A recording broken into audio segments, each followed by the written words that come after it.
আমার পিপাসা বড় হতে পারে না? আমার ভাইয়ের কাছে পানি নিয়ে যাও। আরেকজনের কাছে নিয়ে গেছে, ওখানেও পানি দিবে, একই অবস্থা, একই দৃশ্য। পানি বলে চিৎকার করে উঠছে, বলে ভাই আমার পিপাসা বড় না, আমার আরেক ভাইয়ের কাছে নিয়ে যাও।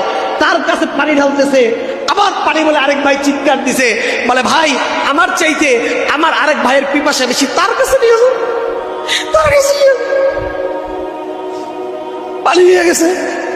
যাওয়ার পর আবার প্রথম ভাইয়ের কাছে আসছে, সবাইকে ঘুরছে, 5-7 জনের কাছে ঘুরছে।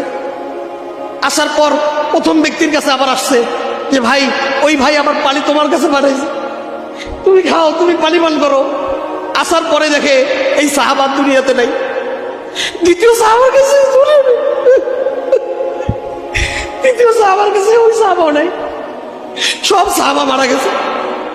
আল্লাহ রসুলের দ্বীনের জন্য তারা নিজের জীবনকে বিলায় দিছে।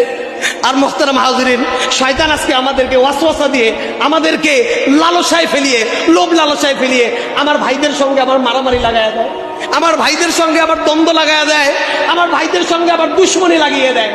অথচ আল্লাহর রসুল বলছে যে ও আমার সাহাবারা, আমি বিদায় ভাষণে বলে যাচ্ছি, যত উম্মত আসবে কিয়ামত পর্যন্ত, যত উম্মত আসবে তোমরা সকলে ভাই ভাই ভ্রাতৃত্বের বন্ধন বজায় করবা, একে অপরের সঙ্গে মিলে থাকবা।